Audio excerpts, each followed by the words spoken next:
Welcome to the most horsepowerful podcast on the internet, the Xbox Drive. Before we get this show on the road, please take a moment to like, subscribe, and ring that bell on YouTube, and leave a 5-star rating or review on your podcatcher of choice. If you want to continue the conversation after the show, make sure you join the Carpool Gaming Discord. For exclusive content and all the Carpool shows in one simple feed, head over to patreon.com/carpoolgaming. Finally, head over to carpoolgaming.com for all of your merch needs. Now, with all that out of the way, you better buckle up, Buttercup, because it's time for the Xbox Drive. Greater than X.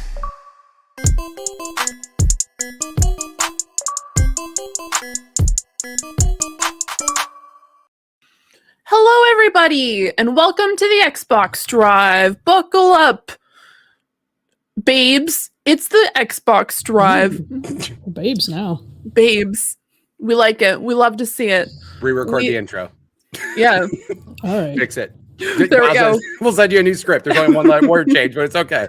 I looked at it. I saw Sean's comment, and I'm not going to highlight it, by the way. I saw it, and I'm like, what is a good word that I should use instead? Babes. Just babes. Yeah, I guess that works. Everyone's now babes. Hi, everybody. How's Hi, it going? How was your week?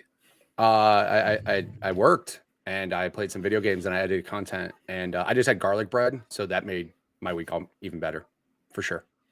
Garlic bread. I'm glad this is like a remote podcast and we're not in the same room. I have questions. Yes, what's up? Okay, to you, what is garlic bread? What's consistent of a garlic bread? A bread with butter and garlic and seasoning on top.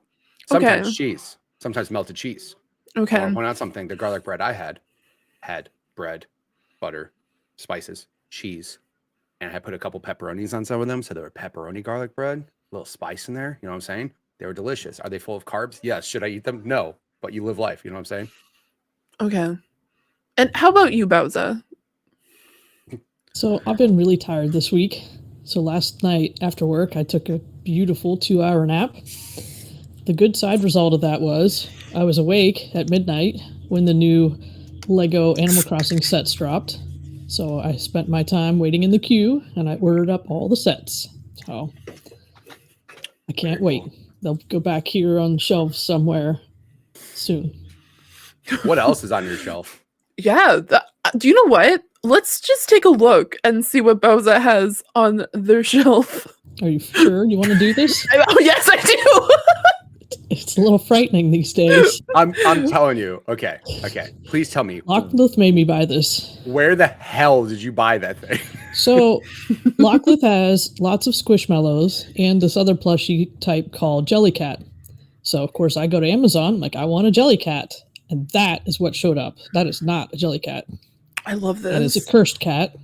And now I own it. Is that the name of it on the website? Cursed cat? No. Okay. No, that's our name for it, though. That thing is terrifying. I have to be honest. And it's like weirdly shapen. And like the head is flat, but the ears are little flaps. The front paws are little flaps. And the tail is separate. But it has like back feet just printed on the bottom of it. It's wild. It's wild, people. Fee likes it. I'm going to have nightmares from it tonight, but it's okay. I love it. I want one. I want one. Like, I just love obscure things. As you may note, like, I know I'm covering most of it, but I have like some obscure things on my shelf here. I have a number of skulls and stuff like that. So I love it. Yeah. My goodness. I mean, on my shelf, I have like Xbox controllers and Xbox controllers. And I also have a Grogu controllers. right there. Just like Bowza does. Seth, you are right here. You're slightly out of camera now because I had to make room for the cursed cat. So I'll make sure to get you back in. That thing pushed him out of the way. That thing showed up. It was like, I mean, it takes up a lot of room. Make room. Let's be real. I love it. I love it so much. I also like that's the Golden Girls above your right shoulder, which is fantastic. Good job. Of course. The Golden Girls are amazing. A set of Golden Girls over there. Mm-hmm. Up here, you can't really see. They're behind the Mario amiibos. Is 2 Dolly Parton Funko Pops. Let's go. For the people who are listening online, you'll need to hop over to YouTube to check out these, like, just everything in Bowza's background. Phenomenal. Lego sets. There's some sort of weird Furby thing at the bottom left-hand, right-hand side that looks maybe like Dobby. That is Dobby. It's Dobby. Yeah. Okay. I don't think This it's a is the Furby. battle at the castle. It looks like a naked Furby. I don't think that's a. Jeez. Oh, naked Furby. I know this is an Xbox podcast. However, I actually did get. I purchased my first and only amiibo. I'm gonna go grab it right now. Wow. I have a few amiibos. The only Yeah, I just have a one couple. that matters. The No. only Oh, wow. one that matters. No, not even close. Just saying. Pass. I'm a giant Pass. Kingdom Hearts fan. I'm a giant Kingdom Hearts fan. I have all of them on my shelf up there, like displayed. I have a wall scroller here of Kingdom Hearts. Even though I'm a big Xbox guy, I love Kingdom Hearts to death. So, Sora amiibo, cool. I don't need any other amiibos. I'm good. No, I'm good. I don't need any. can't do it. Can't do it. What are you talking about? What are you talking about? What's wrong? What's the matter? I'm not a Kingdom Hearts fan. That's okay. You don't like fun. I get it. Oh, Okay. I like fun. That's why I don't like them. Shots You walked into that one. Okay. They're fun. They're Disney involved. The story makes absolutely no sense. I watched a 3.5-hour YouTube video about the story of Kingdom Hearts. I left more confused. I'm just like, that guy tried his hardest to tell me how good this story is and all the intricate parts of it. I don't get it. Just like Metal Gear 5. That game doesn't make sense story-wise, but that gameplay's great. That gameplay's solid. I'm just saying. See, I loved watching deep dives. Like one day I watched a 2.5-hour video of everything Silent Hill. Phenomenal. Actually, it was 3.5. Sorry, my apologies, because it also went into the movies and the comics, so it like branched out into that as well. But I tried to watch a Kingdom Hearts deep dive and I got a migraine. Yeah, it was it's wild. so confusing. It's just like, here's the first one, and then there's 1.2, and then there's like 2.1, and then there's 2, and then there's this one, but then it branches out into 3 things, but then like there's only 2 specific games, like you're supposed to be playing this game, but then there's also the side one, but that side one comes after this one, and then I'm just like, I'm sorry, like what is happening? Like, I'm so mind blown. I'm so confused. I'm like absolutely phenomenally confused. Okay. It's okay.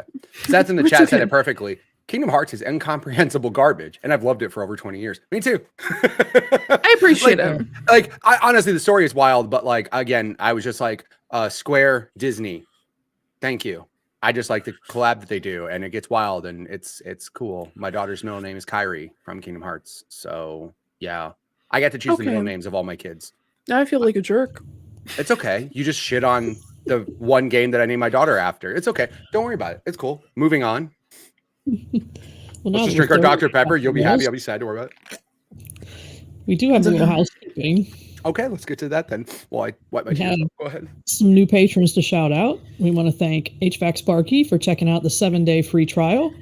And thank you to Riley King for also checking out the 7-day free trial. Thanks to Josh Calder for joining the exclusive tier.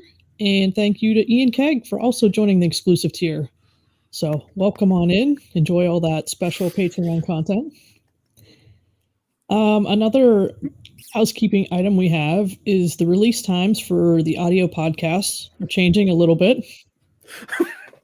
If you Sorry. tune in to the YouTube live streams, all that's going to stay the same, and the VODs will be up immediately afterwards. So if you want the access right away to any of the podcasts, that's the way to do it.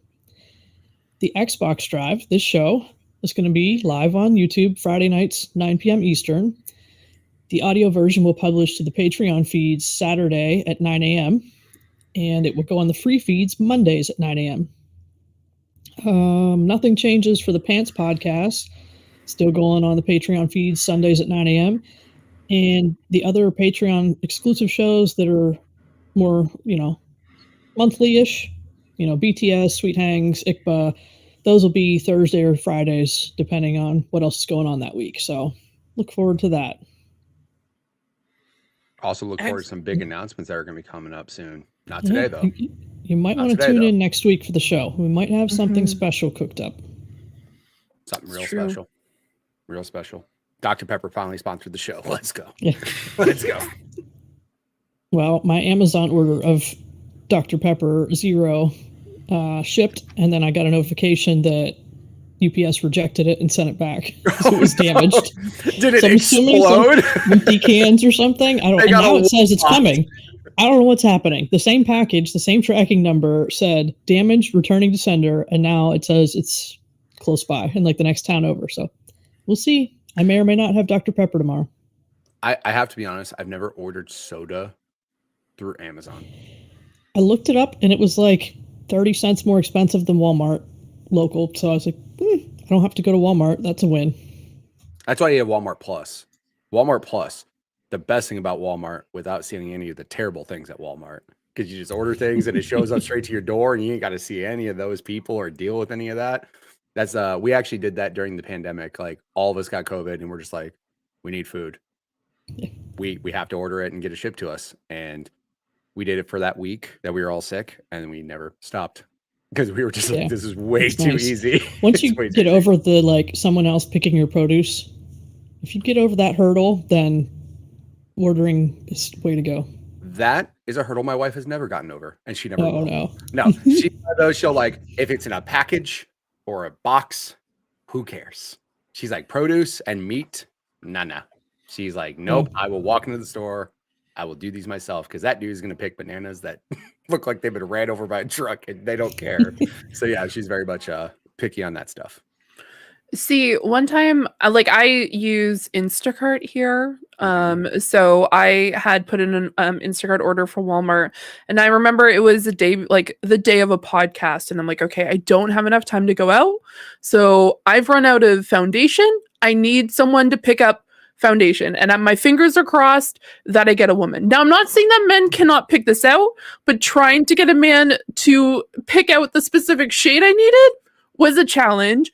I commend the person who did my order. He's just like, I'm not going to lie to you. No clue what's happening here. And I'm like, take a photo. Just take a photo of the numbers. I just need this particular shade. Like, this is what I need. And he's just like, wait. He's just like, I don't think, wait, no, I found it. I found it behind another one. I got it. We're good. We're good to go. And then he picked it up and he's just like, I got it. And I'm like, yeah. And I hate that when I run out of foundation too. When I have to find a certain shade, it's just the worst. You know what I mean? Yeah. It sucks. Sean, yeah, I can get the round. Oh, okay. Okay, Sean. Flex on us, why don't you? Like, good for you, man. Like, make us all other dudes look bad. Appreciate you, buddy. No, I mean, like, I would imagine there'd be like a certain UPC, right? Or like a number of color. So it shouldn't be horrible. So as long as you pay attention to that.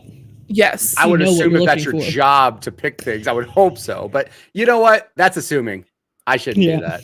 I shouldn't. Yeah, because usually like what it has, it's just like it'll have the type of brand. So then for mine, it was like Maybelline. And then it has like in brackets the number. So on the top of like sometimes it's on the top or on the bottom or on the side, it will say the specific shade color. And so I had like 112, I think. And so it's on the very top. And so I was just like, just look at the top. He says like, I have no idea because I don't blame him. There's like 25 different shades. And I'm like, there's no photo of me on there, so he doesn't know like what color. And then he's just like, you know what? Color match a photo of you from the Instacart profile, going like, I guess this fits. I don't know. Homie's looking at a box like, what the? Where is this? Calm down, dude. Jeez. Kudos to them though. Yeah, they tried. He tried. Yeah. I mean, he went through the extra effort of like taking pictures and everything. I mean, that's a guy who committed to his job. I mean, I don't know, like, if they get penalized for getting the wrong item or whatever, but, like, I mean, good for him for, like, you know, paying attention.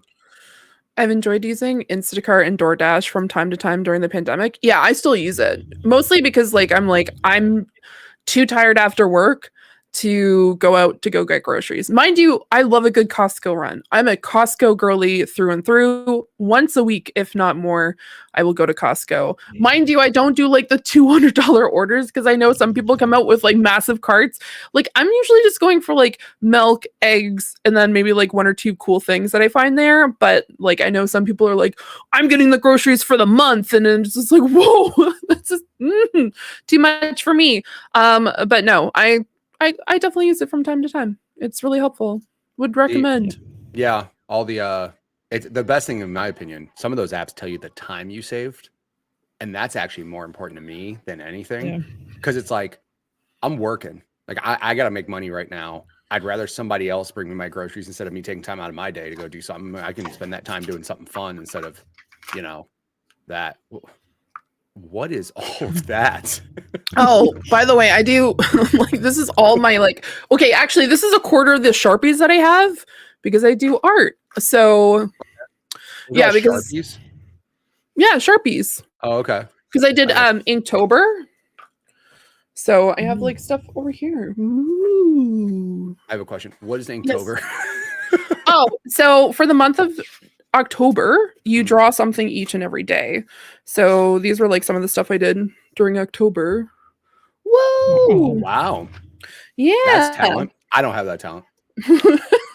None. So yes, I draw. That's exactly. I could have just TLDR'd. I draw. So I have a bunch of Sharpies.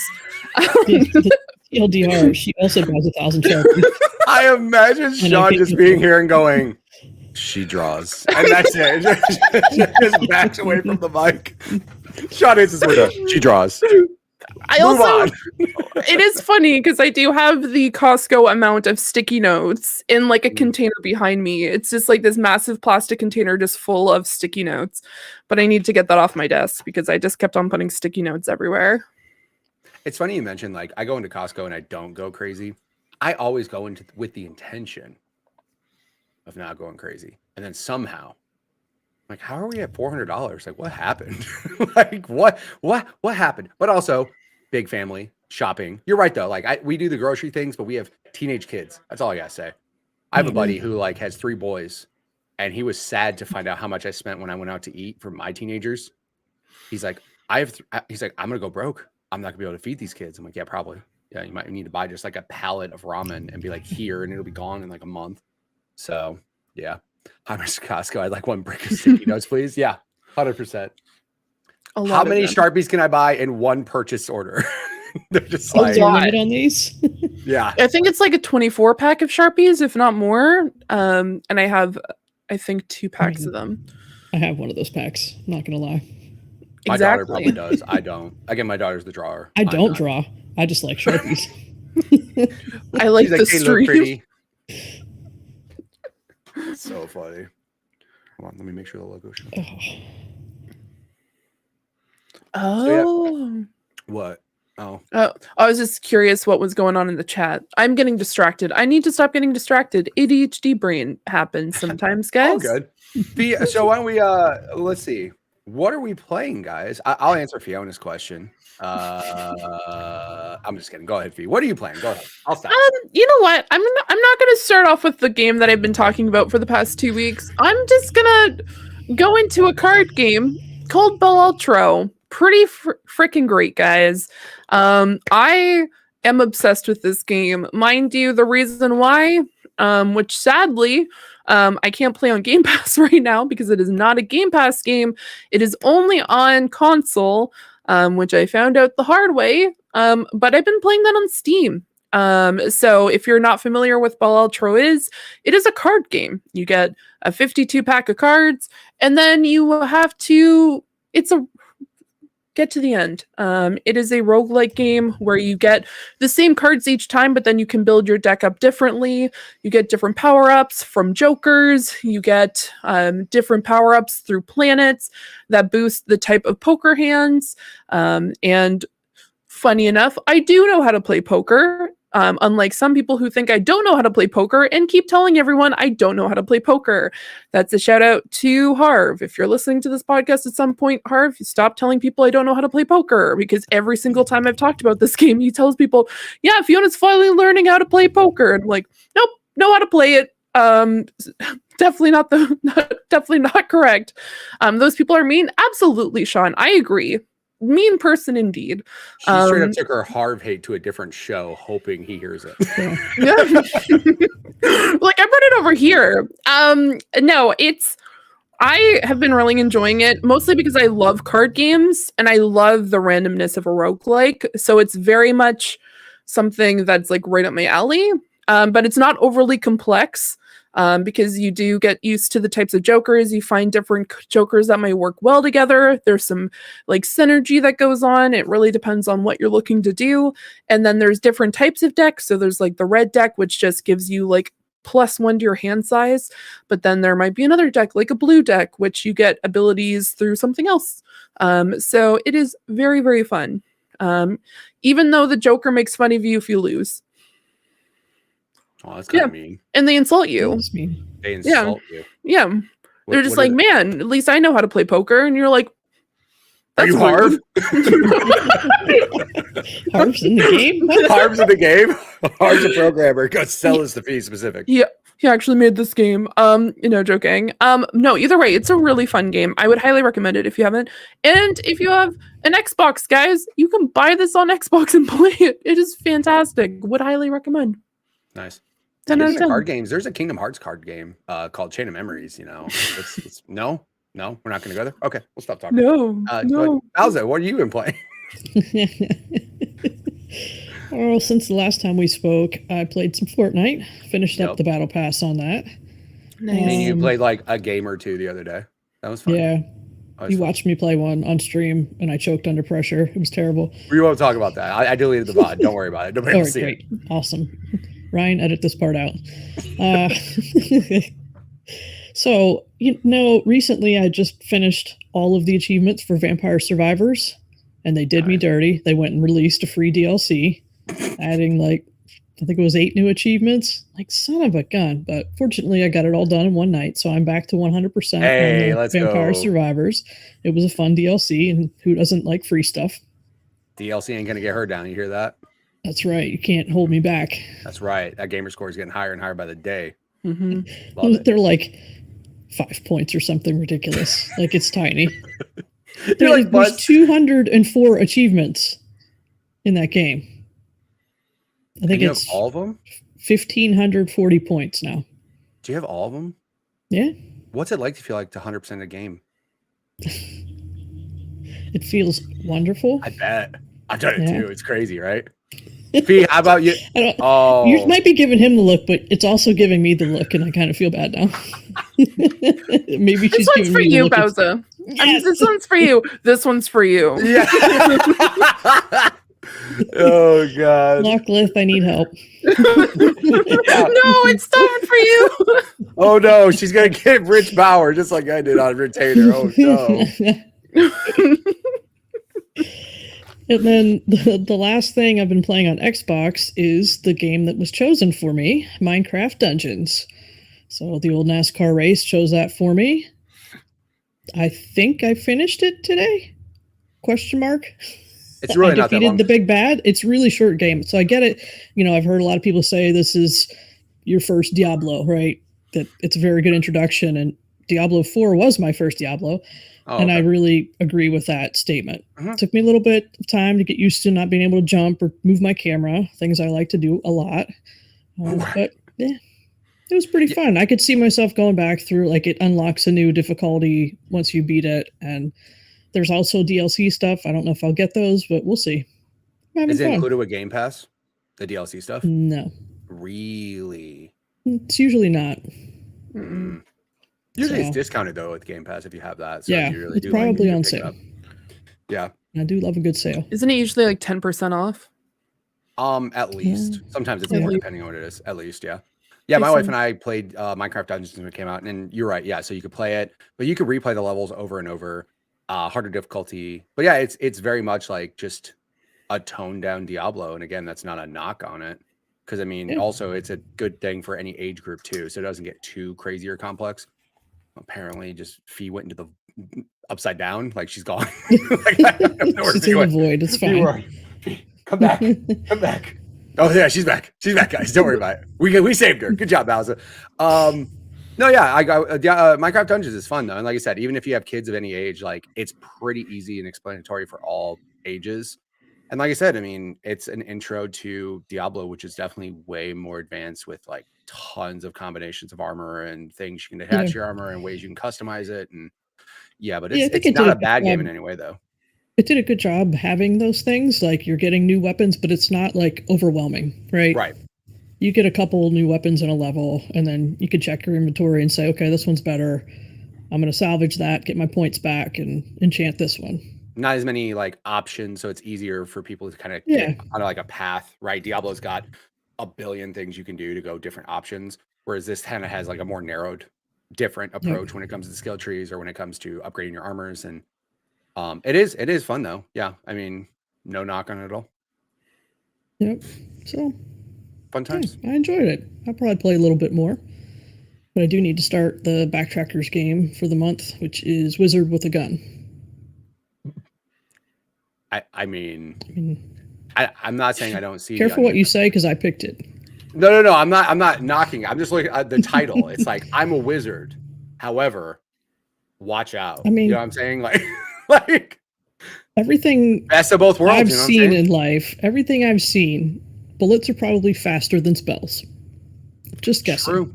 True. So Indiana Jones. Why not use everything available to you, right? And Indiana Jones is like, cool, have a good day. Yeah. Exactly. Same thing. Same rules. Yeah. Same rules. Swords, magic, or bullets. You know, 1 of the 2, 3. 100%. I think that's it for me. That's it for you? I'm going to default to, I mean, it sounds bad, but same games. I played Apex more. I played ranked Apex and had a ton of fun. This week I was able to play more games because I've restructured my schedule, and I'm significantly happier that I'm playing games during the week again. I was being dumb and saying, you should focus on making content all week and not play games.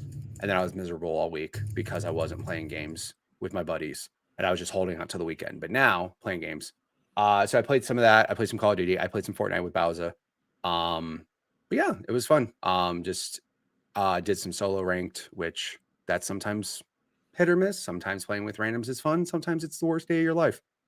But I actually had some decent games and all that, and look forward to playing more of that. I do need to find some sort of single player game. I should finish Tears of the Kingdom. I should. However, am I gonna like go, okay, I have to stop playing these games that I'm having turn so off your much Xbox fun until on you finish it to turn this on. And it's sad because like realistically, I'm like 2 or 3 missions from the end, and my son even brought it up to me. He's like, "Are you just gonna like get it over with and just play it?" Just do it. The end is good. Like I should just get it done and over with, so I can say that next week I actually played something different. But who knows? Maybe next week it'll just be the same 3 games. But I'm having fun. That's all that matters. Everybody has fun. Absolutely. That is all that matters. Nothing wrong with that. All right. Why don't we invite the community into the carpool with us? We have some questions this week. We got Dr. Pepper Zero. Come on in. Come on in. The Dr. Pepper's cold. I got a cooler over there. It's got Dr. Pepper. Man, your nutrition labels are way different than ours. Whoa, I just saw that. Look, the nutrition label. English. This is ours. Hers is like the whole side of a can. Yeah. Oh, it's the same. Never mind. It's not very different. It's just bigger. Yeah, it's also a can. Thanks, Fee.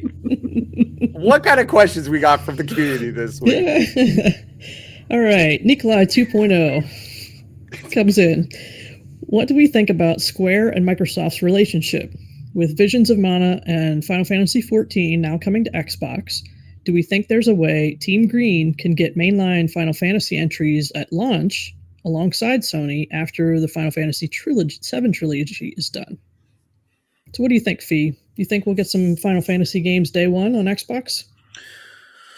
No. I wish. No. Honestly, it's the most honest. No. I'm sorry. I'm so sorry. I should have been like, you know what? There's an opportunity for this here. And I wish there was. I just think that Sony really likes the idea that they can hold Final Fantasy XVI hostage and their other like games, which is really unfortunate. I wish, as someone who does not have a PlayStation 5, I would love to even just play Final Fantasy 16, let alone any other Final Fantasy. So it'd be really nice. Hopefully in the future, maybe Square will be like, you know what? We kind of like this idea that we could probably get more money by having games on other consoles. I don't see it happening because it's an incentive to get people to get PlayStations at the time. I'm hopeful, but at the same time, as being a little bit of a realist, unfortunately, I think it's a no. I You would never say know. you never know. Here's the thing I will say, and I'm going to tie it back to something, and you're probably going to be like rolling your eyes here. I'm going to say maybe, and here's the only reason why I say that. Okay. No. Hold on. Kingdom Hearts came to Xbox on day one. Kingdom Hearts 3 launched day one on Xbox when no other version of that game had come out on Xbox before it. Okay. Square, obviously, Phil is doing a better job in Japan trying to convince, hey, please bring things to Xbox. Please. Even though we don't sell too many Xboxes here, there's a whole market over there that would love to have your games on it. So I appreciate Phil and all the work he's done to try to make Square happen on Xbox. There are other games that are obviously happening. Kingdom Hearts 3, when it was announced for Xbox, I was 1000% shocked. I was literally I couldn't believe it because I'm like, people don't know this franchise on Xbox at all, right? You didn't release any of the prior games, even remakes. Eventually they did. You can get, the 1.5 and 2.5 on Xbox now, right? But like that wasn't a thing before. And then when they announced that, I was so happy, right? Because obviously I get to play one of my favorite franchises on my favorite console, right? Super stoked.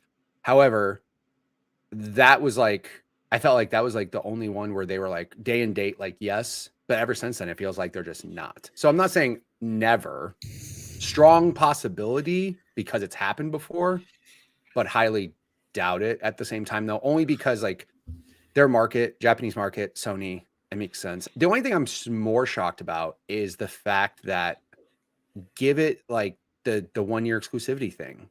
That's the thing I'm actually kind of shocked about because I thought Final Fantasy VII had that, has to be on PlayStation for 1 year and then it could release on other consoles. And I was like, cool, I'll wait for an Xbox release. No big deal.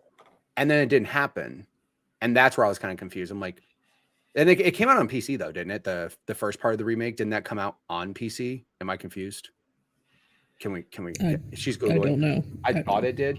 I could be wrong. If I'm wrong, don't hate me, internet. I'm mistaken from time to time. But like that's the one thing I was just shocked at after the 1 year. Again, like if Sony wants to, it did come out on PC. The remake did? So it came out originally on PlayStation 4, and then it was released on PlayStation 5 and Windows in 2021. So was it a year later? Mm-hmm. Right. So I thought that 1 year right there was like your exclusivity deal, right? We have a cap on this for 1 year. After 1 year, you can release it on other platforms, which has happened from many games before it. And that's kind of what I was holding out on. And then they announced it coming to PC, and I was like, cool. No Xbox still? None? Nothing? And again, I just found it odd that like if you're going to make it on PC, it shouldn't be terribly hard to put it on Xbox either.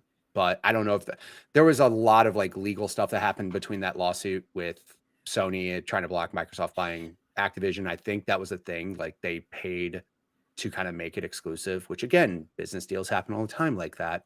I just find it weird that there's no, just give it a timed exclusive thing. I couldn't, because it's like, why would you hold out on putting this on a console that could generate more revenue, way more revenue for you? I can't imagine it being hard to port it over necessarily, but that's the only thing I find odd. So I like I said, I won't say never, but day and date, I think that Sony Square partnership is just too damn strong, and they would rather continue to make that Sony fan base happy and give them the game right away. I think if anything, they would release some of the older games first and then try to like push the older games onto either Game Pass or just on Xbox, and then have that as an introduction. I feel like we'd have a better chance of that if they started moving more of the Final Fantasy IP over before they, like, yes, it's fantastic that we're seeing things like Final Fantasy 14 come over, but I would say hold out until you start seeing older IP, like older games, and then we might be able to see something like Final Fantasy 7. It might not even be until like Final Fantasy 18, which I know that has not been announced whatsoever because 17 doesn't exist. 16 just came out, and 7 just came out today. Right. The latest one. It came out like last night at this morning at like 1 a.m. in the morning my time. So I don't know. Who knows?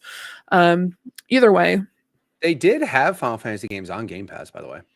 They did have those. Like that was a thing that got announced. So they did put like 7, 8 remaster, 10, 10-2 remaster, 12 on there, 13 on there. Like they did put those on Game Pass. This is back in 2021. So I mean, again, that's what I'm saying. It's like strange that it's not like they have zero relationship, right? Obviously, there's games that are coming out day and date, just not Final Fantasy. And it's just a weird one that seems to be the one that they're holding out on. Again, obviously, it's Square's bread and butter. That's like the most popular franchise ever for them. So I get it. But I mean, like, it's not uncommon for Final Fantasy to be on Xbox. It's just maybe those games may not have existed unless Sony put up a check to make it happen. I find that hard to believe because it's like, who wouldn't want a Final Fantasy VII remake? Like, you think Square's like, oh no, we don't see interest, but Sony's like, we do. Like, no, everybody on Earth would be like, yes, let's play Final Fantasy VII remake. But I mean, again, like, if Square sees a check coming in with a couple commas and a couple zeros on it, and they're going to say, can you make this exclusive for questionable amount of time, like, they're going to say, yeah. But I think it is something that could be doable, but who knows, like, anytime soon, though. Who knows? Fair. How about you, Bowser? Yeah, I mean, it could probably be changed with a giant sack of money. Microsoft's got a lot of that. I don't like that that's how it works, but that's how it works, right? A Brinks truck talks when it backs up to the building and just goes. Yeah, exactly. Yeah, like you said, we won't have really any idea until we see Final Fantasy 17. What's going on there? Is it going to be a 6 months, 1 year exclusivity? Is it going to be day and date? Is it never coming? I think that's more in line with where we'll start to see something if it is going to change. Right, because they just kind of had this like buddy agreement with Square and Microsoft recently. So we have to wait and see what happens. I'm just glad that some of the other Square games are coming over. You know, you'll start somewhere. Yeah. Was there ever a Final Fantasy that released day and date on Xbox and PlayStation? Not that I know of. I want to say I thought there was one. I'm looking into it. Go on. Okay. I don't know. But if you consider Final Fantasy 14, the expansion will launch day and date because it has to. I mean, it has to. That's how it works for MMOs, right? So yeah, that would be definitely very strange if that was the case. A Final Fantasy 14 expansion is bigger than most other games. Complete games. So it's not a small thing. I'm curious how the servers are going to handle that. Yeah. We'll see. Final Fantasy 13 came out on both day and date. Final Fantasy, I knew one of them did. Final Fantasy 13 worldwide came out on PS3 and 360 on March 9, 2010. And Windows. Or no, Windows was later. But no, I knew there was one that came out day and date, but that was 14 years ago. So, yeah, that was the problem you have with this is anyone who's a huge Final Fantasy fan has been getting a PlayStation. And we're already halfway through this generation. Like, if you could only afford one of the consoles, you probably got the PlayStation, and you probably already bought all the games. If your entire Final Fantasy collection is on PlayStation, you'll probably get the next one there. So you're not going to see huge sale numbers on an Xbox right away. It takes time. Yeah, and Final Fantasy 15 is on Xbox. I was just about to say that also came out day and date as well. Like, so it's weird. That's so strange. Like, exclusivity. Yep. Again, you have to imagine like why? Like, what? I mean, I get it, money talks, but like, is that the only reason why it came out like that? Like, I mean, probably I think that like didn't they announce that around the time that Microsoft said like, hey, we're getting Activision? Maybe, but like, I would just find it weird that like that would be again, unless Sony was like scared to death and was just like, don't know what's going on with this deal. We want to lock up something to make people still believe in PlayStation. Please give us this game exclusive. Yeah, 15 came out day and date. PS4, Xbox One, November 29, 2016. That game came to Stadia too. That's cool.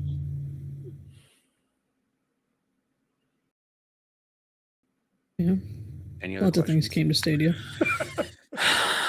And then they left. Next up, we got a question from HVAC Sparky. With Microsoft acquiring Activision Blizzard, do you think it is any more likely we will see StarCraft 3 in the future? Also, do you think that RTSs can be successfully iterated on console in the future? I suppose the genre is kind of dead these days. It's a shame, though. I used to love watching StarCraft 2 esports back in the day, though I was kind of terrible at the game myself. So what do you think, Mitch? You have any experience with StarCraft? With StarCraft, no. With RTSs, yes. I played Gears Tactics and Halo Wars. RTSs can work on consoles. They absolutely can. Halo Wars proved it. Halo Wars, the development team behind that, don't ask me who they are.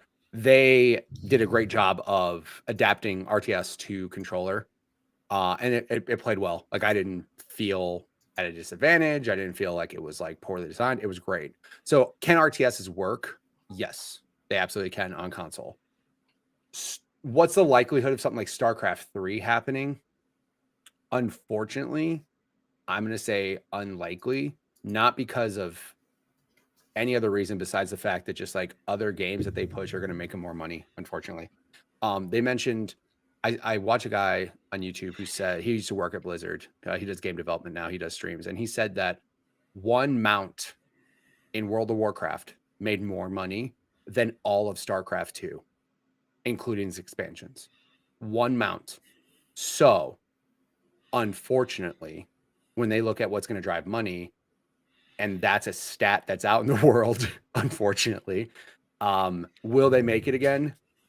Maybe one day. Maybe it'll be some smaller team that does it and everything. But is it going to be on the forefront of Activision, Blizzard, Xbox? Probably not. But that's not for a lack of the game not working on console. That's just for a lack of sales in those types of games.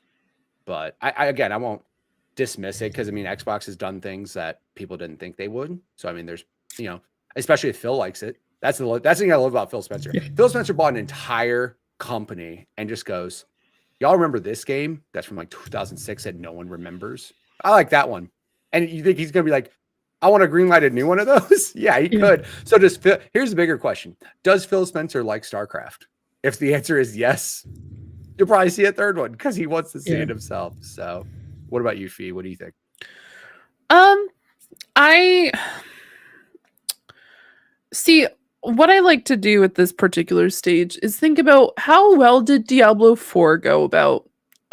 Which is, people played it, people finished the story, people took out Lilith, and that's about it. There are people who are still diehard about it, but then there's still people who haven't really gone back to it. So it's like I finished the storyline, and then I didn't play it. I went to Baldur's Gate 3, and then I never looked back. So I think the concern is, like, are there going to be people who are like really diehard and want to play StarCraft 3? Absolutely. People, apparently StarCraft is one of Sean Capri's favorite games of all time, which is still mind-blowing to me. I don't know why. Me too. It's no hate by any means. I think it's really cool. It really depends at the end of the day, because I have a feeling that they're probably looking at the future and thinking, like, what could we do different? Like, what could we do something? Like, could we do something new? Can we reestablish what we had with StarCraft 2? Can we like get the same amount of hype that we did? Because at the time when StarCraft 2 was like super popular and they had a lot of esports around it, it was pretty much one of the only esports specific games. And now we have League of Legends, we have Apex, we have all these shooters. And it's just like, are they going to be able to come back into the same space where they had such notoriety and so much fame towards them? Mind you, there are still competitions and stuff like that, but I don't think it's nearly as hyped as we see these like massive competitions. Like, look at the League of Legends World Series, for example. Yeah.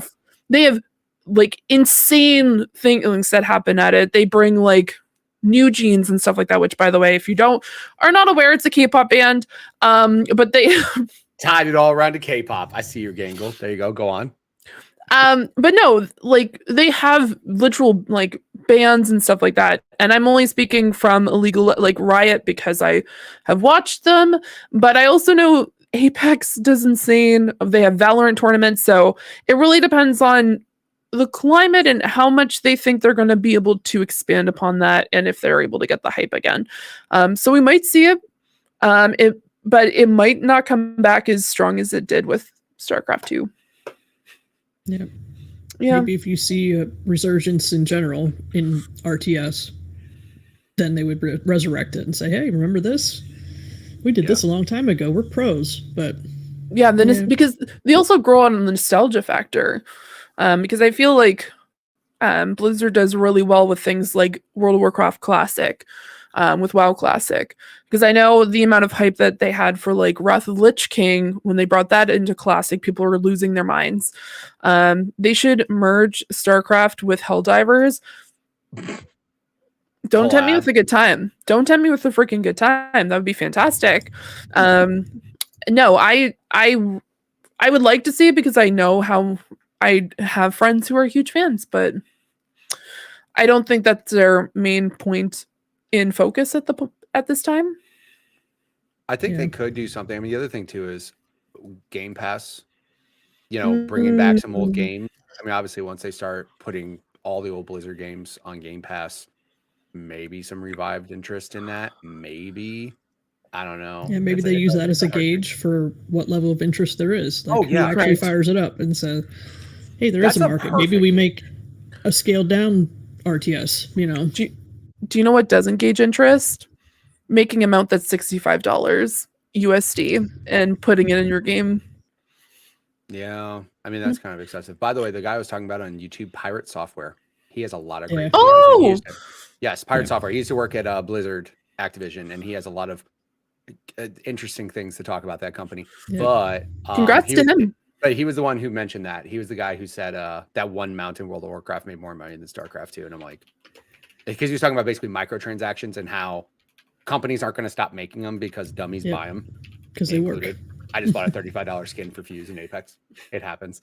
You are the problem, Mitch. I am the problem, but guess what? That Fuse skin's pretty awesome. I'm just saying, you know what I'm saying? But no, but that's the thing is like, unfortunately, that's like also, you know, what they spend on Activision, a couple $1 billion, you know, so they're also looking at return on investment on that stuff. So yeah. Yep. My buddy Bryant, he always just mentioned, just put WoW on consoles. Just shut up, put Yep. WoW on consoles and like money. Like I'm just saying, you know. I don't know how that would work. As someone who played a WoW for a very long time, with the amount of macros and the amount of like things you have, but then again, they've been bringing Final Fantasy 14 to consoles, so I have no leg to stand on. Right. Yep.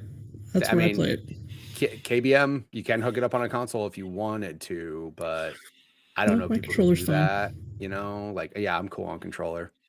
So, but I no, like there's. the I mean, it's always keyboard. possible. Game Pass is such a good idea though for gauging interest on games though. Like, what a solid plan of like, let's just put all these games out. Oh, what do people play? We have stats on that. Oh, they like this type of game. Let's put more of that out there. Yeah. It's a great idea. Indeed. All right. Next up, Fully is here to cause trouble. Let's go. I like it. Chaos. Throw a little grenade into the fire pit. Let's Yeah, go. yeah. Our co-hosts love to do this, you know? I have a very important question for you all. What toppings would be on an Xbox-themed pizza that you would create? Mitch, what goes on the Xbox. pizza? I'm trying to think of how you would draw the X. Hey, here's the thing. You Green can- peppers. Yeah. And you gotta have green on it, right? That's like a necessity. It's a necessity. And then you have the Otherwise- onions for the white circle. Wow. She's going straight color theme. She doesn't even care about the flavors on it. She's just like, Do you remember when colors. Heinz ketchup put out like all the weird colors? Nope. yes, Get that? Yes. No. purple Okay, ketchup. Can we just dye our tomato sauce green? Yeah, 100%. Couldn't we Yeah, just why put not? pesto? Alfredo. Yeah, Yeah. Or the pesto. Yeah, that works. Yeah. yeah, green pesto. Why are we putting weird colored ketchup on here, guys? First off, we're not talking about. She just mentioned ketchup. She didn't say put it on pizza. She just I said didn't say remember to when put the things were ketchup on. weird colored. It was the 90s. A lot of Jalapenos? things were weird. Food color can do anything. They can. Microsoft we like to be a little spicy over here. Jalapenos. Nice. There you But go. if we don't go that route, say we forget about the green, the theme colors, I think I'm making a pizza. I'm going to put nacho cheese as the sauce and then stack Doritos on top of it. And maybe some boneless chicken wings. That's Are an you Xbox pizza. That's a. Are- I'm staying up all night playing Are you Halo gonna pizza. dehydrate Baja Blast and sprinkle it on Yes, like the edge yes. of the crust? Is that what you're gonna do? Got it. Yeah. Got it. So we're all gonna throw up eating the pizza. Rad. What the hell? You know what sucks? You say those things, right? Somebody will do it. Somebody will do it. There's a guarantee it's YouTube already channel been out there done. that will do it. Don't do it. Just don't do it. We don't condone this as a great host of the Xbox Drive. We do not condone making nacho cheese and Doritos with Baja Blast crust pizza. But if you do, send us a link. We'll take a look. Invite me over to try it. I would like to try it. Thank you. Nacho cheese is sauce. Yeah, why not? That's so much nacho cheese. Yeah. Would that be like, would you have to, put like, other make it an cheese inch- on top of the nacho cheese though? Sure, why not? I love cheese. I mean, yeah. If you don't like cheese, hold on, time out a second, Fee. She said she loves cheese and you made a face. Yeah. Do you not like cheese? Okay. I like Okay, here we cheese. go. We're gonna fight now. All right, cool. Go ahead. I like cheese. Cheese doesn't like me as someone who's okay. lactose intolerant. Okay. So the idea of eating a pizza with cheese sauce with cheese on it sounds like my death. But that's why I'm like, why not pesto? Why not these leafy greens? Why not spinach, guys? She's trying to put all this healthy shit on a pizza. Meanwhile, Bowser's like, I want Doritos on nacho cheese and Baja Blast crust. Let's go. See, I think of like the color scheme. Like, how are we gonna make it look like the Xbox logo? And you guys are like, what is the essence of Xbox? What are the flavors that scream Xbox to me? Mountain Dew, Doritos, Game Fuel. That's what it is. If we had to go like pizza, I would just literally go with like a large pepperoni pizza because that's usually like what you get at like a pizza. Like, just make the logo right here. Just cut out the little pepperonis right here. Put the pepperoni in the X shape. Yeah, good to go. Or you could put green things, guys, because that is. Nah. Or here you do. Well, yeah, I guess you could do like the pepperonis as a logo, and then you could put the green and all the silver parts. We're gonna use my hat as an example right here. You know, we could fill this all up with the green stuff right here, right? And then we make the outline pepperonis, so we actually have something good on the pizza to eat. You know, it's all good. Now I feel like I have to make this pizza. Switch it. Like, I want more pepperoni than green stuff.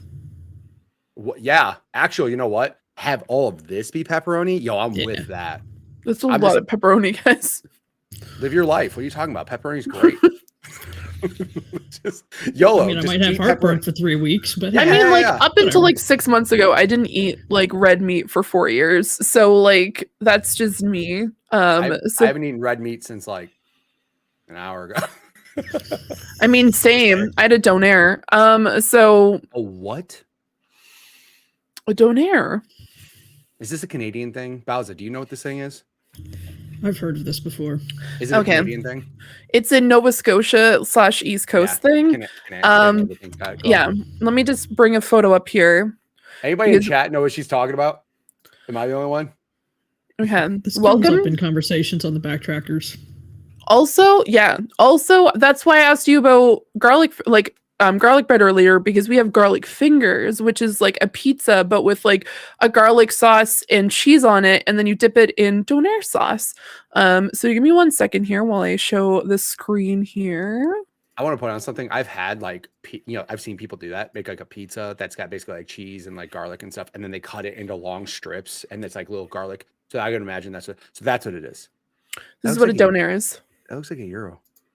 So, okay, it's close to it. The thing is, it's the sauce. And the sauce is a garlic sauce that's made out of, what it should be made out of is sweetened condensed milk, vinegar, and garlic. And then you mix it together. And then you make a sweet garlic sauce that you pour on top of this. And it is chef's kiss phenomenal. 10 out of 10. Love to see it. We love it. It's delicious. Speaking of garlic sauce, I get judged every time I go to this pizza place because every time I go there, I order an excessive amount of garlic sauce because I don't know how they make it, but it's delicious. Okay. Yeah. So when I go there, I had them call me one time. I order pizza, I order bread, but we also use it for like dipping like mozzarella sticks in. Like it's really good sauce. So I don't just use it with the pizza. So I ordered that, and I ordered about 20 of these little sides of garlic, and they called me and they were like, "Did you mean to order 20 sides of this garlic sauce?" I'm like, "Yeah, that's not a mistake." They're like, "Okay, then I guess we'll have that ready for you when you come pick it up." And every time I come pick it up, they look at the receipt and they go, "All right." And they walk in the back and they have to prep all these trays of garlic sauce. I'm like, "Yo, don't give me an option to order 20 if you don't want me ordering 20. That's all I gotta say. If you want a limit, put a limit on there. Otherwise, I'm gonna order it. I pay for it fair and square. And I'm probably known as the garlic sauce dude at the local pizza spot, but quit making good garlic sauce and I won't order 20 of them. I don't have self-control. It's okay. What other questions do we have? All right, so playing off the pizza topic, Nagachaka asked, what are the required toppings and ingredients for a pizza to be considered a pizza? For example, if the pizza has cheese, pepperoni, but has Alfredo sauce instead of tomato sauce, is it still a pizza? Yes. Yes. It is crust, sauce of some kind, and toppings. Yep. That's what it is. That's what it is. There's definitely been like she just said, pesto. That's sometimes what people put on there. Sometimes you have marinara. Sometimes you have like Alfredo sauce. Like, go on. Look at Fee. She's like, I can't wait to talk about pizza. Go ahead. Go ahead. She's like all excited to talk about all kinds of green stuff again. Yeah. Like, go ahead and talk about all that BS that you put on pizza, and I'll go ahead and talk about good stuff. Go on. Wow, rude. So one of my favorite pizzas, like, okay, I love pizza, guys. One of my favorites is barbecue chicken pizza. So I mean, I'm not a huge tomato base pizza person. So I do usually, like, when it comes to that, like, have like a barbecue sauce and then have like chicken and onions and then pineapple and then cheese. And then there you go. There's also, like, when I was not eating red meats or meats in general, I usually, whenever, I don't know if do you guys have pizza there? Little Caesars? No, it's called pizza. Me and Bowser were on the same page. Like, that's the slogan for Little Caesars. Pizza. No. That's a Little Caesars slogan. But so whenever, the answer like, is no, then I guess. Okay. Okay. Oh, they don't. Thank you so much, John. So I would get a oh god, this is gonna get in the territory where people are like, why do you eat pizza? Great question. So I'd get a pesto base, and then I would get artichoke hearts and onions and spinach on my pizza. So you had a salad with crust. Wow. Yes. Rude. Yeah. But I've had like really cool pizzas before, like Tenor's pizza. Like there was one where it was like I think it was like a pad thai pizza that had like a peanut butter base. Literally, I had it only once. It was phenomenal. It was a peanut sauce with like peppers and onions and then marinated chicken with cheese on it. And it had sesame seeds on top. I've only had it once. It was like a specialty at this one restaurant, and then they had it like for 2 days, and then like, no one got it except for like 2 or 3 people, so we didn't put it on the menu anymore. And I'm like, right. No. She fell to her knees. No. So yeah, no, I just like pizza. So I love pizza. Pizza is phenomenal in most ways. I will say I was one of those haters that said pineapple didn't belong on pizza. I was very much one of those haters. Okay, I have to say that. And then Deej, who is one of my mods on my channel, she said, "Hey, quit being lame and try pineapple on pizza before you hate on it." So I said, fine. And I actually made it like a goal on one of my like bigger streams that I did, that if I hit this goal, I'll try pineapple on pizza. And I had a chicken and pineapple pizza, and it slapped. It was really good. It's really good. Now, do I order it consistently? If I have an option to order it, is it always there? No. Right?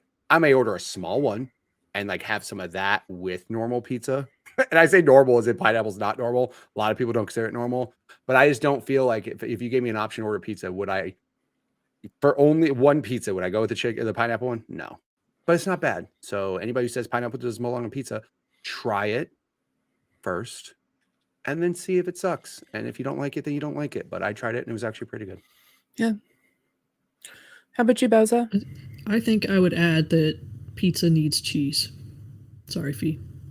Just a little bit of cheese. Okay, it's not that I don't eat cheese, guys. I like cheese. Have a little bit. I love cheese. I'm also a huge fan of like goat cheese on a pizza, or like feta if it's a Greek pizza. I love the like contrastive comments in the chat where people are like either pineapple yes or no, absolutely not ever. No, this is never on a pizza. Pineapple's that topping that causes fights, man. Like it really is. And I'm not like, I used to hate on it just because I thought in my head, ew. It doesn't sound great. It doesn't sound great. But again, the contrast. I guess like if you put pineapple on like depending on the type of pizza, I guess, right? Mhm. Pineapple with the chicken, it worked. It was really good. But Okay. yeah. John, your comment. Pizza has vegan cheese. They do. Now, let's talk about vegan cheese for a second. It's not good. We're about like 2 to 3 years off of getting an actual good pizza cheese, like a vegan pizza cheese, because there are really good vegan cheeses. Like I've had like vegan like imitated cheese before, phenomenal. Like there is a smoked provolone, delicious. But pizza, nah. Because here's the thing, it has a consistency where it's not stretchy. It is a creamy base kind of cheese, which creamy cheese, phenomenal. But the way that it cools down, it kind of separates a little bit, which is just not it for me. At one point, because I'm technically supposed to be gluten-free as well. So I remember we had like pizzas at work and they asked everyone what type of pizzas. And I always got my own little personal size pizza because it was not only vegan cheese, but it was also a gluten-free crust and it was vegetarian. So this pizza was horrendous, by the way. It was like olives, tomatoes, which I don't like tomatoes on pizza. Like, do not give me warm chunks of tomatoes. I will throw them out. And then it had olives, 2 types of olives, which like why? And then it had like pineapple and stuff. And it just had these vegetables that just did not match. And I remember one day I took I had 2 slices of the pizza and then I put it in the fridge. And then I went back to the fridge. It had my name on it. Someone stole it. Oh. And then I posted on Twitter. I'm shocked. I posted on Twitter. That's it. I was just like, whoever stole my pizza out of the fridge at work, congratulations. You just got a gluten-free, vegan, vegetarian pizza that has cardboard, like it's wet cardboard. The gluten-free pizza crust, cardboard consistency. It was like wet cardboard. Have you ever seen cardboard when it gets wet? It separates. That's what gluten-free pizza crust was like. It grew from the box. It was like tectonic plates. It goes like this. It's just like it slowly separates. It is not good. Who steals that pizza? Who does it? I was just like, congratulations on stealing that pizza. I hope your life is better by stealing that pizza and then enjoying a cold slice. Like, what are you? Homie was down bad. He just opened that fridge and was like, anything at this point. He saw that. He goes, I guess. They're like, my name's Fiona today, boys. I always, you know what is funny too? I can imagine like the guy brings in all the pizzas for work and he's like, all right, cool. Open it up. Oh, that one cool. That one cool. And the opening up goes, who the hell ordered this? Like, that's Fee. Ah, got it. Here you go, Fee. You have this, whatever the hell is in here. Yeah. But yeah, no, it's okay. But then it got stolen, which is just terrible. Yeah. You speak like, what about, here's a big question too. Chicago deep dish pizza. There's a time and a place. There's a time. Is that time and place you haven't eaten in 2 days and you just want to like just stuff your face? Yeah. Might be. Yeah. Lou Malnati's is a famous Chicago deep dish pizza that it's like they have chains in different places and they're about to open up one 5 minutes from my house. And my poor cardiologist, I'm just gonna be like, dude, I'm so sorry. I'm so sorry. And they're gonna be like, why is your heart rate just terrible? Like Lou Malnati's open 5 minutes away, and they're like, I understand. Yeah. But no, like shit, so a lot of people say Chicago deep dish is not pizza. Shut it. It is. I mean, it's kind of like a lasagna pizza. Okay, like so here's where we fight.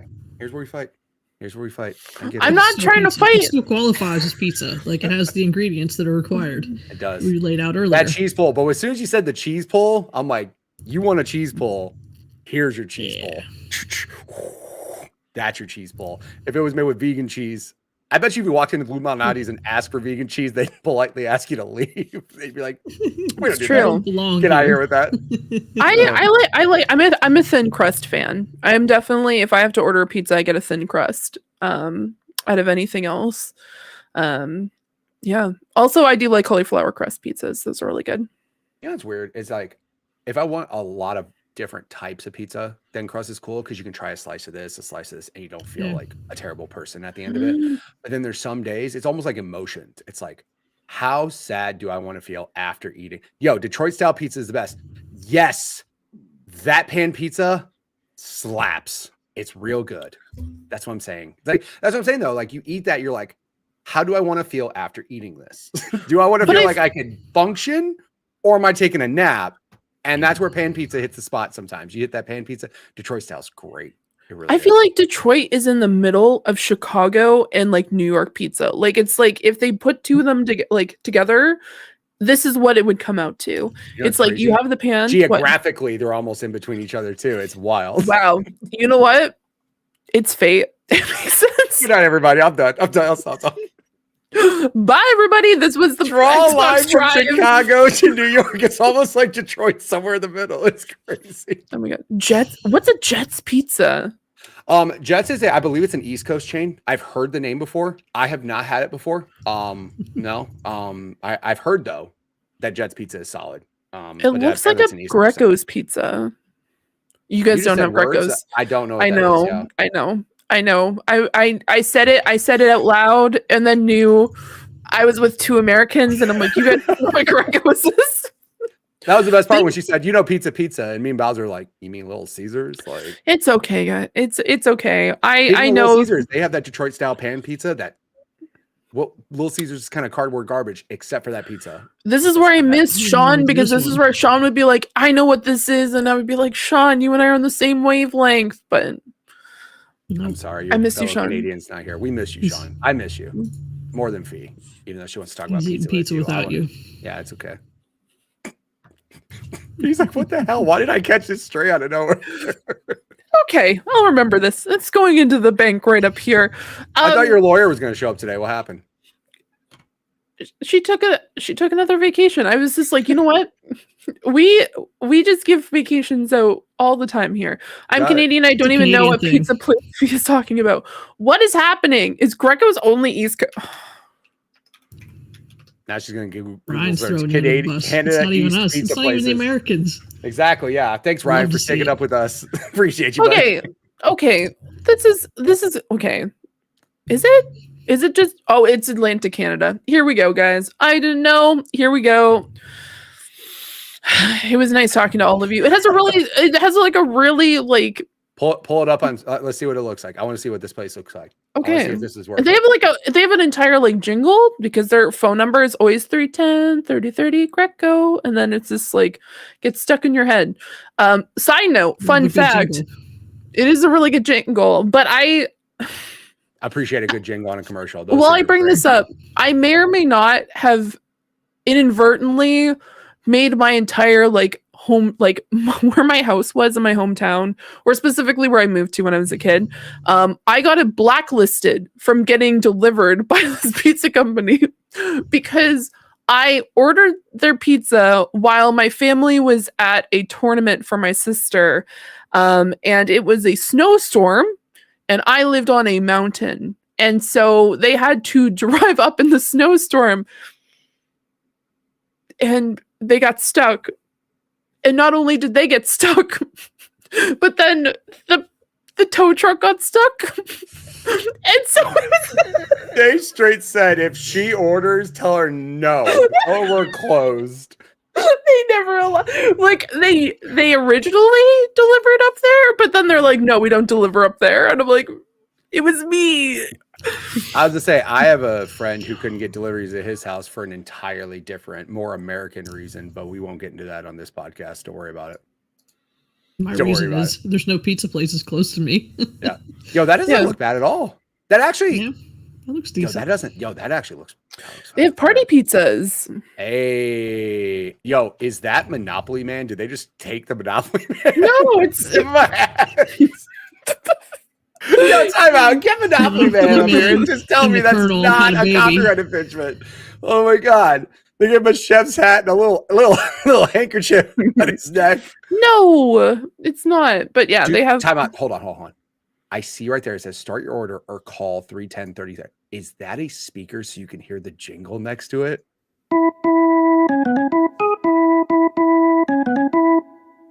Those are copyright. That is awesome, dude. This place is awesome, dude. What are those things you dip in? What is that? Oh, those are Donair egg rolls. So here they'll do Donair everything. They're just Donair egg rolls.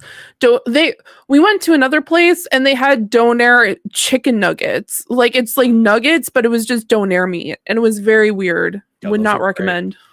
But yeah. That's crazy. They have they have a jingle button. I want a jingle button. I want a button that plays a jingle. How do I make that? That's awesome. I gotta find somebody on Fiverr to make a jingle on my stream. That's what I had to do. Like, are you a jingle writer? Can you watch my stream a couple times and come up with a jingle for it? It'd probably be terrible and filled with swear words. It'd be a lot of swearing. It'd be a lot of swearing. Oh my goodness. Things you see not on the Xbox Drive. No. What's the next question? So we decided to turn the next question into our main topic of the show. So Delroy sent in a question. He said, how do you feel about early access, both for players and the gaming industry? After the success of Baldur's Gate 3 and other games, I think it's something we're going to see more of moving forward as a means to help mitigate costs associated with longer development, and it'll extend beyond indies to publishers. So some big name things. So I just want to, before we get into this, I want to say there are two things that are called early access. And this one thing that Delroy's talking about, set that aside for a second. The one that really gets under my skin is the pay for the deluxe edition and get access to the game 3 days earlier. That makes me angry. And it makes me extra angry when it happens on Game Pass games. They're supposed to come day one, and then it's really not, because day -3, somebody else is playing it. That makes me angry. And now that I got that off of my chest.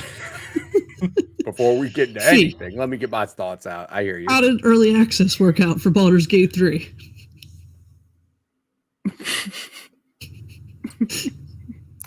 I didn't play early access Baldur's Gate 3. I knew people who played it. I've seen screenshots of some of the characters. Like Gale, if you're unaware, Gale got a huge glow up during early access because he originally did not look like the Gale we know and love. So I think it's helpful to have early access. I know there's some games that are just constantly in early access. I know games like Darkest Dungeon, I think for like the first year and a half that you were able to play it, it was early access. So I think it's really beneficial. I think it's a great way to get people excited about a game that you're releasing. And it really gives almost like it's a collaborative piece between the actual creators and the studios with the players. Because rather than releasing a game and being like, oh, this is the full game, enjoy, and then being like, so we have like 1,500 patches that we need to upload.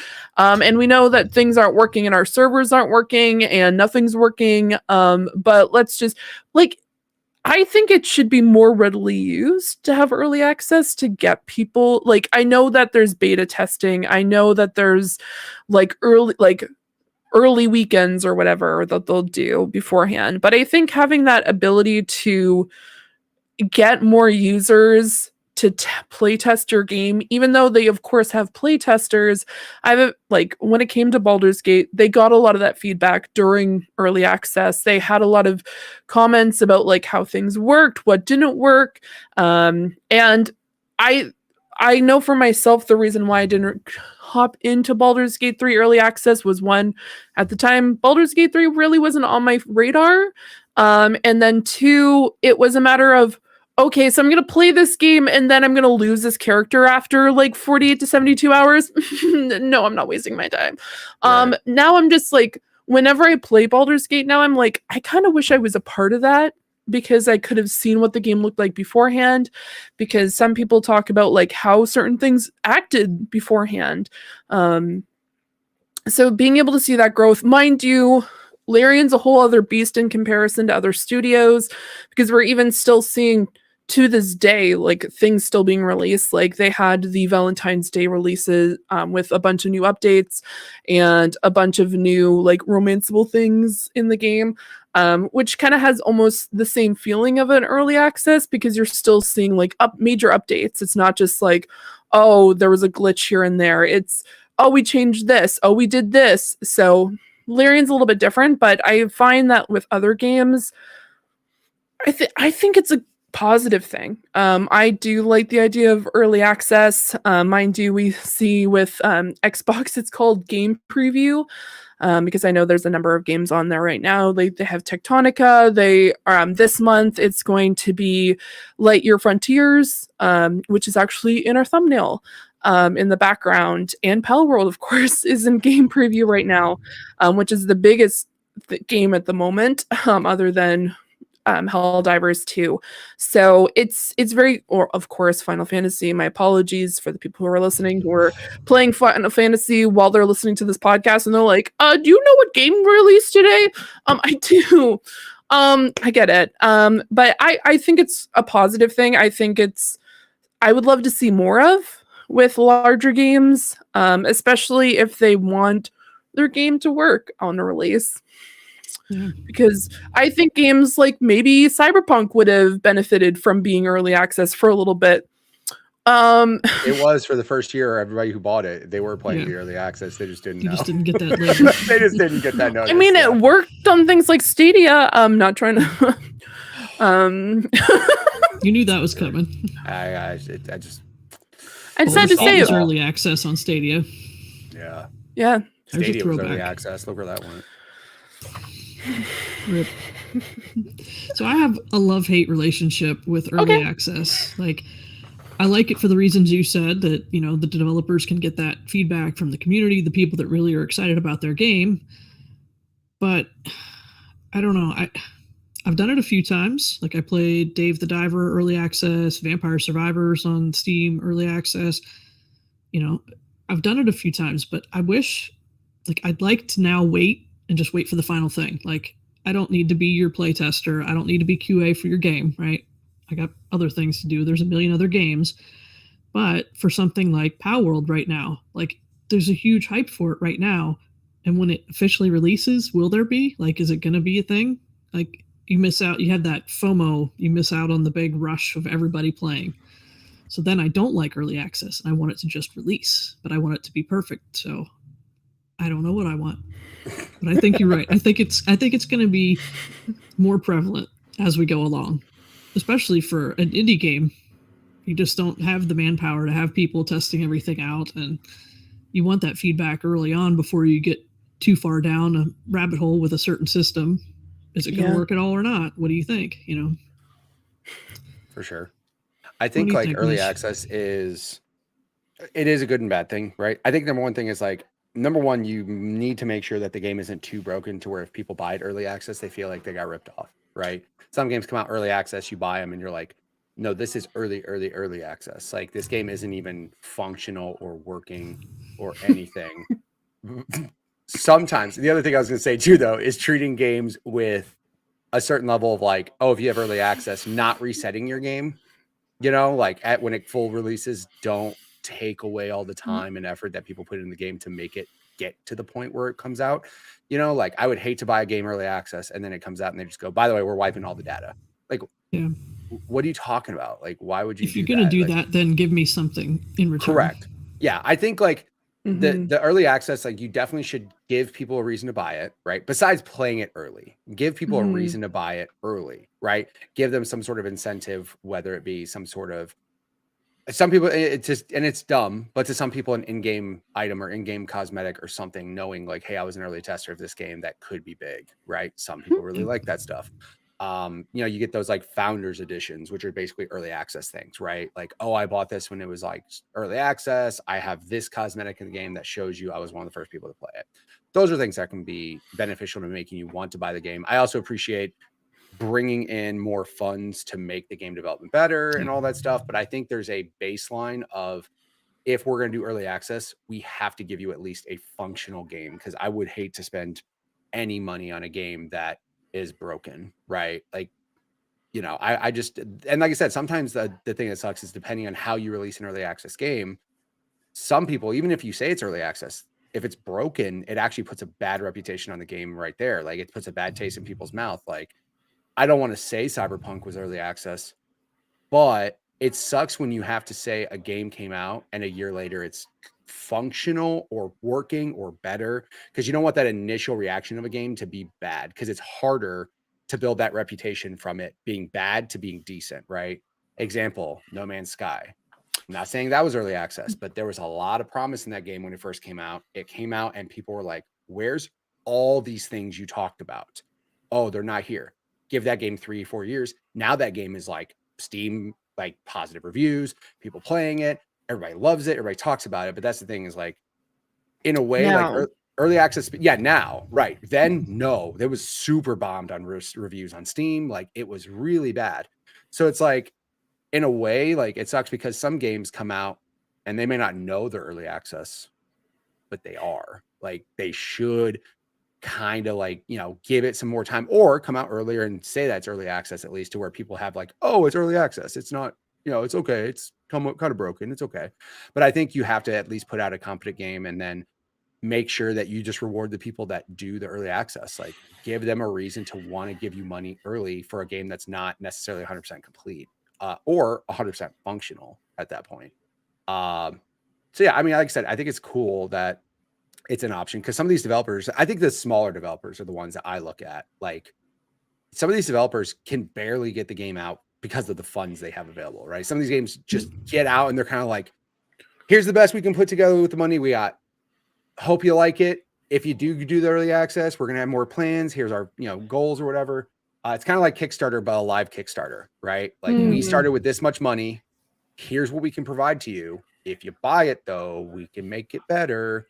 And yeah, that's the hope that I think it's more. I don't think bigger companies though would really, I mean, if they want to test out stuff. The other thing that's weird too, and this was on Xbox, some games we're talking about when they were in early access, it was easier and faster for them to patch it rather than if it was a full release game. Supposedly, like on Xbox, if it's a full release game, it has to go through X, Y, and Z to be approved to patch a game.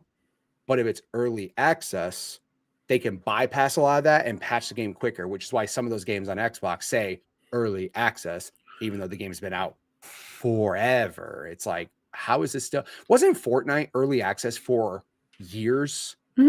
Is it still considered early access at this point? Like, I think it's released. Did they actually now. have a full release of it? Because Grounded, I think for like the first year, I think Grounded was early access. It was a long early access. And then finally they made a big deal, like officially out.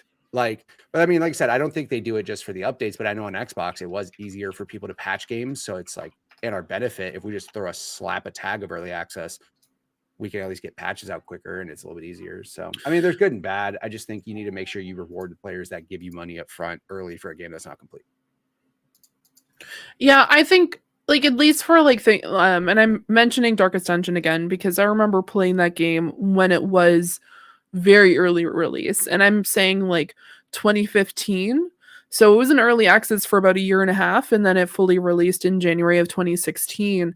And it only started with maybe like for people who are unaware of what Darkest Dungeon is, your character who inherits this mansion or an estate from a family member who has gone essentially insane because he got bored because he had too much money and was doing a bunch of adult things and just was too bored. So he was just like, why don't we dig underneath the house? And then he unleashed some eldritch horror into the town. So it's your job to try to clear it out. And so what you do is you hire people to help you go through the dungeons. So at first, I think there was maybe like 4 or 5 different types of fighters that you could like recruit. And now with the full release and with like expansions and stuff, I think it's up to 25 to 30. So when I played it recently, I'm like, oh, I don't know half of these people and their abilities because they were introduced later on. But I think it was a great way to like get people interested. Mind you, this was made by Red Hook, which is not a AAA studio. It's not a massive studio, but I think it was a great way to get people interacting with the game to see like, okay, this is what we could do differently here. This is how we could introduce this particular type of fighter or this type of like eldritch horror or astral being. Astral being, sorry, my apologies. So it's just like, it's the same way with like Baldur's Gate, because that's a step up because it's a larger studio. It's still not AAA. And I know AAA studios really wanted to make it very clear that they're not Larian Studios and they're not going to be doing what Larian Studio does. But I think it was a great like indication and a great show of what early access could do and how it could benefit your game. So I think there's really great opportunities for it. I don't think that should be a scapegoat for the larger AAA studios that want to like release their game early because they want to appease the money, like the shareholders. I don't think that's a great way of doing it, but I think that might be an alternative rather than releasing a game being like, oh, it's going to work 100%, we're all good, and then everything breaks. Yeah, that's literally certain game. Cyberpunk is literally the perfect example. That game came out, it sort of worked depending on the platform you were on. Yeah. And then a year later, they were like, by the way, and it sounds bad, but it's like a year later, oh yeah, you got hundreds of millions of dollars of people who bought this game, like the day it came out. You know what I mean? Yeah. Like like they got all that money and then they made the game awesome. And it sucks because AAA companies should not do that. However, them putting early access on it is an easy way to get around all that crap breaking. And it sucks because you don't want EA and all these companies to start throwing early access on everything. But yeah, I mean, unfortunately, that's the thing. It's like weird. That's why like some games, I wish they would just, it's hard though. You're right with the stakeholders and stuff. It's like hard for them to wait until the game's working to release it. You know, some games come out super duper broken or just not in a good state. And it takes time for it to get good, but it sucks that we have to spend money and play a game that's broken for it to get good. But I think in a way that what they could do, and this would require, hold your horses, communication. Communication. It would require them to be like, hey, here's the deal.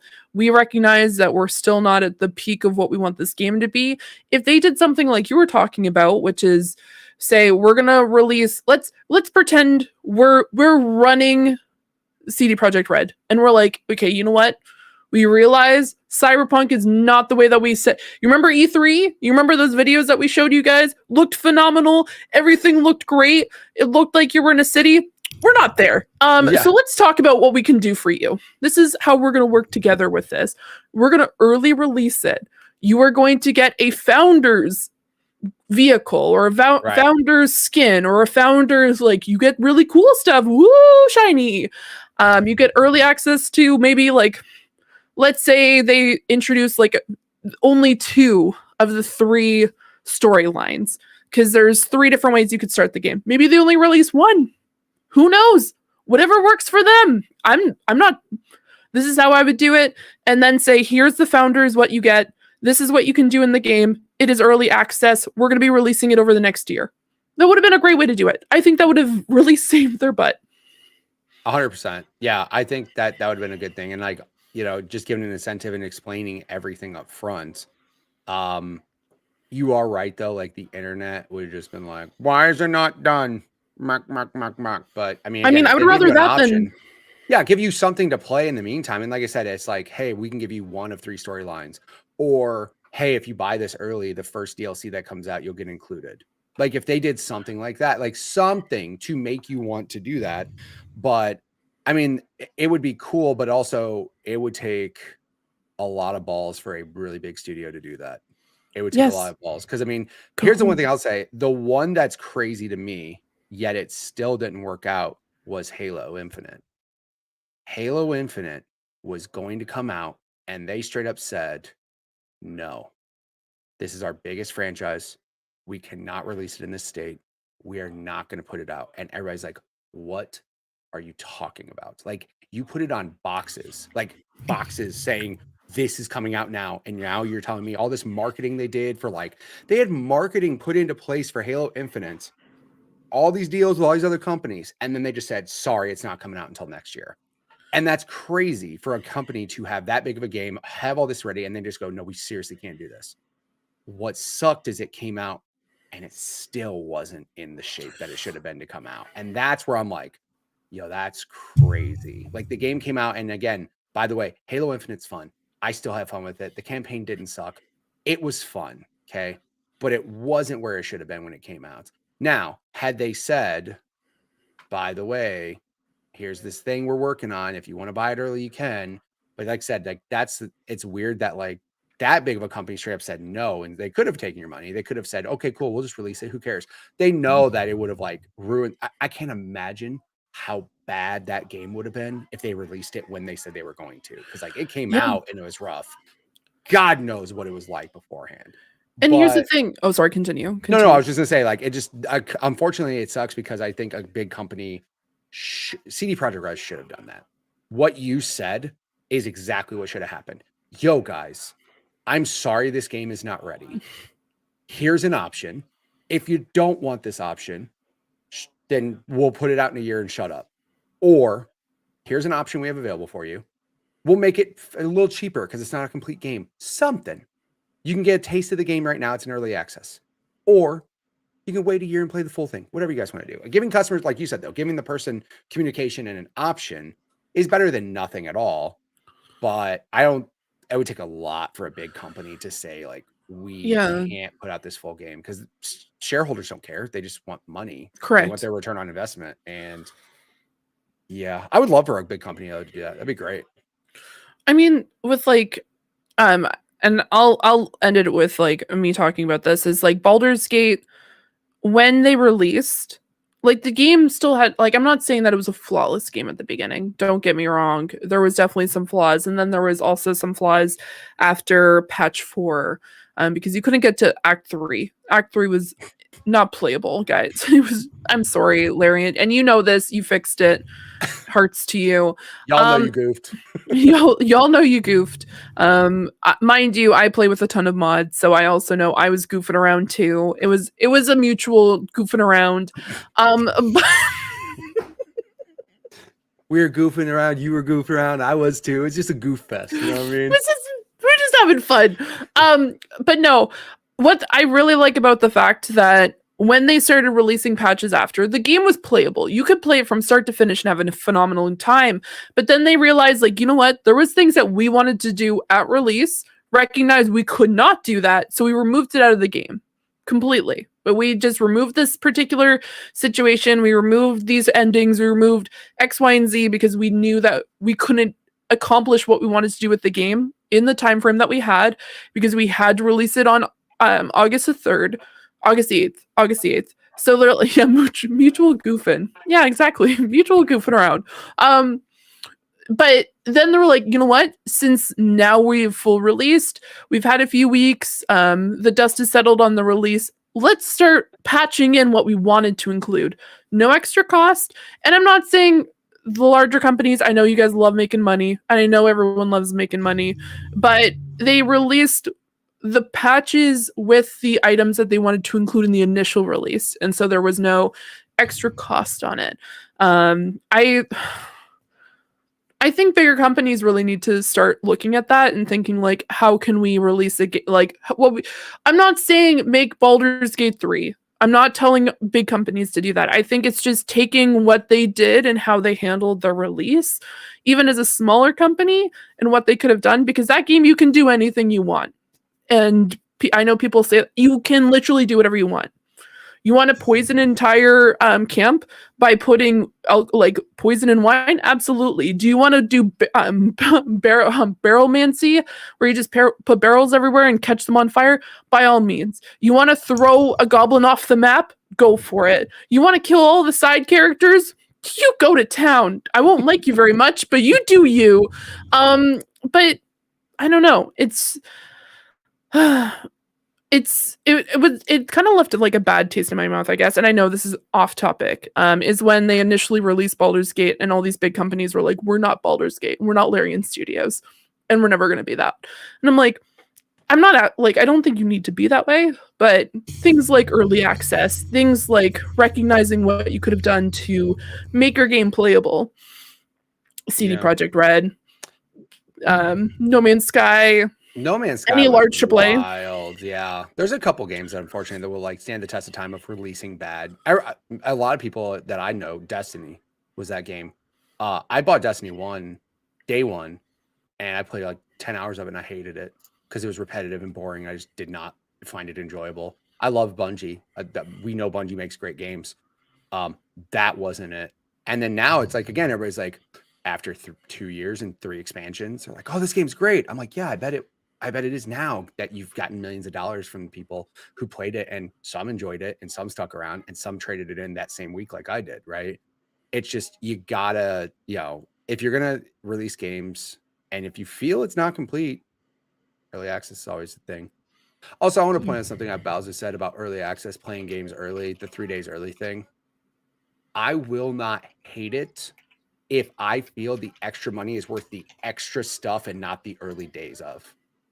Example, if the deluxe edition has like, I'm just throwing an example. I don't think Spider-Man was early, but I bought the deluxe edition of Spider-Man, right? It was like $80 or whatever instead of 60 or 70, whatever. 80, 90, I can't remember the cost. But if you give me a ton of cool DLC, like extra skins, extra costumes, blah, blah, blah, blah, blah, blah, blah, and you can play it 3 days early, cool. But for you to just make a game extra money to play it 3 days early, I don't like that, right? If it's a tag at the end of you giving me all this other cool stuff, I don't care. That's fine. But I do agree with you. I don't like it when a company's like, oh, you want to play it 3 days early? Buy the special edition. Cool. What else do I get with that special edition? Nothing. Then that's trash. That's just predatory and that's terrible. And that's, I don't like beef that. with it is the Game Pass games. Yeah, that's weird. I mean, party games that are supposed to be day one on Game Pass, and 3 days before that, someone who gave them extra money is not playing it, and I'm not. That makes me upset. I understand that because I think Forza was the last one that was like that. I think Forza Motorsports was like that. The only thing I'll say is, at least you do get some sort of discount for having Game Pass, and you're paying an upgrade and not full price. I know. $70, $80. I get it though. It's trash. It is. Feels In that dirty. situation, it is. Yeah. That situation is. But like I said, I feel like those games, as long as they give you something that's not just early, just give me, like, I don't mind spending $90 on a franchise that I love to death, and I'm going to get all this extra cool stuff. And then you're going to let me play it early? Sweet. That's fine with me. But don't make me pay $30 and just play it early. That's stupid. That's just, again, though, the dumb, same thing with those microtransactions. Like I was talking about World of Warcraft mounts. Dummies do it. So companies will do it too. Sorry. Why was Dummies that buy dummy? it. Yeah, I'm a dummy. I've bought stuff early like that. I've been that nerd. I Spider-Man 2 is an example. I was so hyped on Spider-Man 2. I pre-ordered it early on PS5, right? Pre-ordered it digitally. I saw the reviews the Monday before it came out. I got way too hyped. I love Spider-Man. I love Spider-Man. I got so hyped. I bought the limited edition with the Venom statue, even though I already had the pre-order digital. I bought the Venom statue one, and I'm like, cool, no big deal. I'll just cancel my pre-order for the PS5 edition. No big deal. The game doesn't come out for another week. Nah, Sony said. If you want to cancel, you have to call them and cancel a pre-order. I'm like, homie, the game's not out for another week. What are you talking about? I got to call you to cancel a pre-order. The game's not out yet. Just let me hit a button and say no.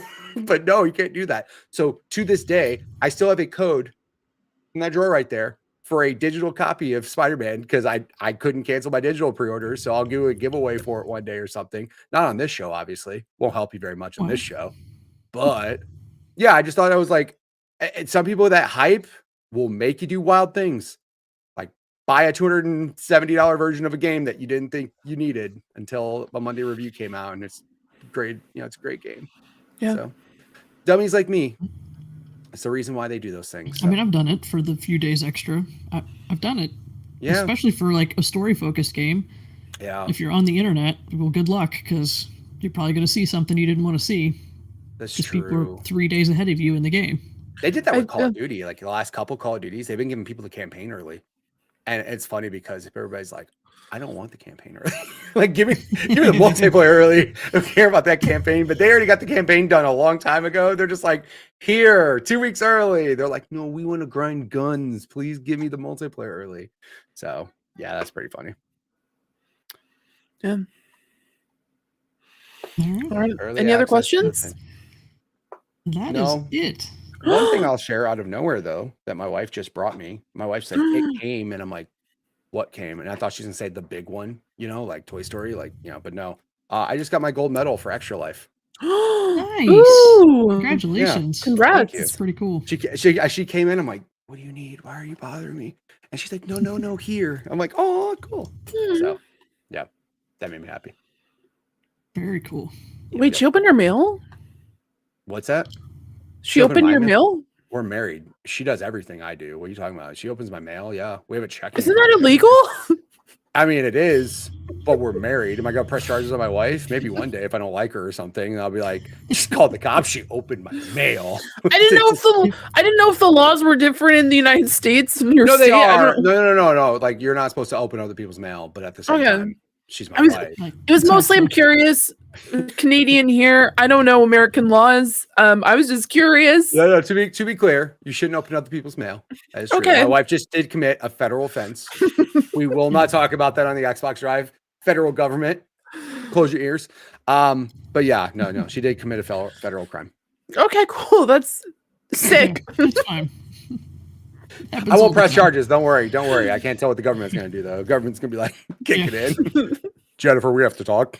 We heard something on the Xbox Drive. We're like, you're listening? Oh no. Somebody's out there listening. I On mean, your I'd be way- like, yes. On your way from the East Coast, did you bring me Jets pizza, please? No? Yeah, No? there you go. Okay. Yeah. Oh, jeez. Well, if that's all we have, I we believe need to that is. shout out some of our favorite people. That would be our supporters over on Patreon. Our ultimate producers, Tony Baker, who you can find at youtube.com/quest4pixels. Jonathan Brown at linktree/pme.jib. Lee Navarro, the fearless leader of the Phoenix Overdrive Extra Life team. You can find him at phoenixoverdrive.com. And Cwagmire, who reminds you that the best babes are Xenobabes. Our gold members are Adam K., Anna, Awesome Dave, BobLoblaw, Brad Moore, Brian Reese, Cecily Carrozza, CrocoKyle, Dan and Luma, Dannohh, Emily O'Kelly, Jan32, Marcus O'Neill, Peje EP, and Tim Aulph. So before we go, Mitch, where can people find you on the internet? Everywhere on the internet, Mitch Power 1116. A couple things going on. I just had a new episode of my podcast go out called Growing Up Gaming, where I talked to a random person of the internet to discuss their childhood with gaming and where it brought them today. And I had my good friend Melissa on, who I met through streaming. So that episode just went live today. And then Twitch, YouTube, TikTok, Instagram, all the socials, Mitch Power 1116. I'll be streaming Apex and Call of Duty all weekend. Fee got a gifted sub, which is great because she comes to my stream so often. So I'm very glad that she Thumbs got a up. gifted sub to the channel. So yes, absolutely. If you guys want to see some Apex or Call of Duty content and have some fun, come hang out. What about you, Fee? Where can we fly? People can find me here.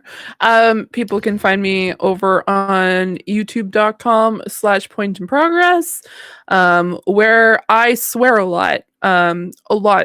It's a lot, guys. So if you just want to hear me swearing a lot at people or about things, that's the podcast.